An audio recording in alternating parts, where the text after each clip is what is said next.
Here is the first thing I want to talk about. I said to you earlier that how we deal with customers is what's foundational. And I want to start here.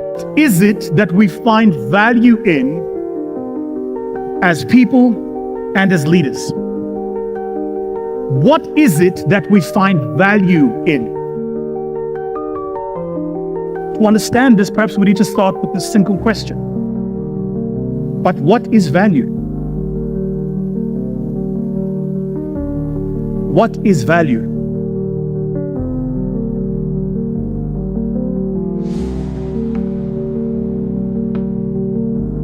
My view is that value is anything that has a transferable means of exchange. A transferable means of exchange. Knowledge is value because I can transfer my knowledge and exchange it for something. Skills are valuable because I can transfer the skill and exchange it for something. Time is value because I can transfer my time and exchange it for something. Expertise, valuable because I can transfer my expertise and exchange it for something. Network, relationships, all of these are value because I can transfer them and exchange. Some in this room, you occupy the job you occupy because you have a skill, a set of expertise, knowledge that you are in the top 5% in your industry at. And that is what you transfer through the mechanism of work and exchange through the mechanism of a salary. And so therefore, that's your value. That's your value. The difficulty here is this. Value is changing. And the ways that value is changing are, first, Sabrina, keep going. In the marketplace. See, when I was younger, the marketplace was something that you went to. We had these things called the souks. And you went to the souk and you bought something. You wanted a pen, a watch, some spices, and you'd go to the souk and you would buy something. And the marketplace was an area where there was a value and an exchange.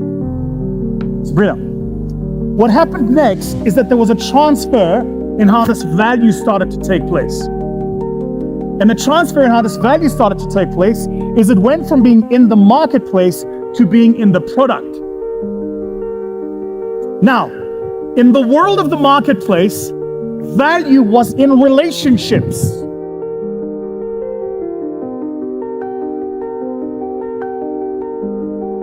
In the world of the marketplace, value was in relationships. Relationships. In a marketplace environment, who I know is more important than what I know.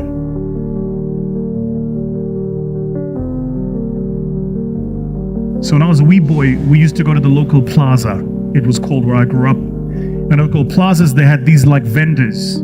Just sound team, just deaden my sound a little bit. It's too much reverb.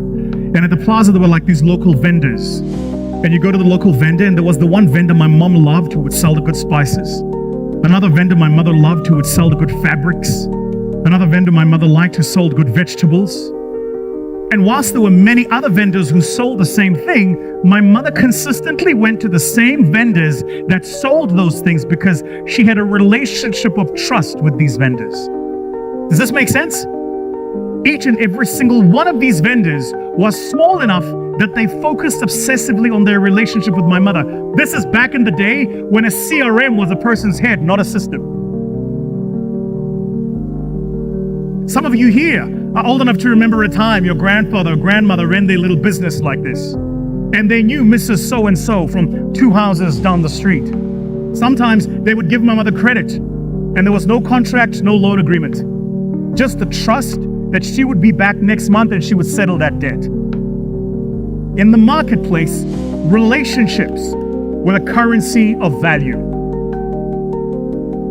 The problem was the world went into this hyperdrive of hyper in production and efficiency. Much of the world outsourced its productive capacity to the East. As a consequence of this, because goods were coming cheaper from places like China and Vietnam, people no longer cared about the relationship. They wanted a product at the cheapest price. Relationships in a marketplace environment were transformational. Products in a product environment are transactional. So it doesn't really matter if I know you, like you, understand you, know where you come from. What does matter is, am I going to give you the best product at the cheapest price?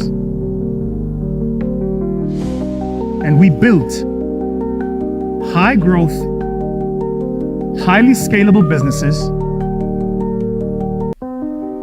selling completely unemotional services and products to people we didn't even understand. Can I say that again, but slower? We built high growth, highly scalable businesses in a completely unemotional product to people we didn't even understand. So who cares if I know what your needs and wants are? I know that you need mobile money, so just get it from me. Who cares if I know what your needs and wants are? I know that you want the latest Panasonic flat screen TV 58-inch at the cheapest price, so just buy it from me. And we lost, over 20 years, the muscle of building relationships. We developed this muscle of transacting. Buy now, buy cheap, buy often.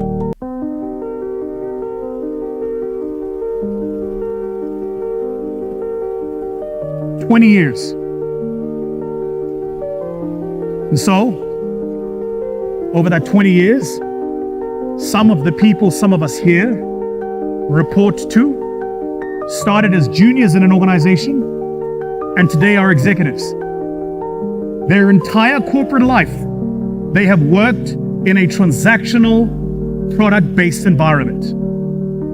They have neither the memory nor the muscle for building true meaning and transformation. Phew, tough, eh? Can I tell you what's even harder than this? It's not that some of you here report to those people. It's that some of you here are those people.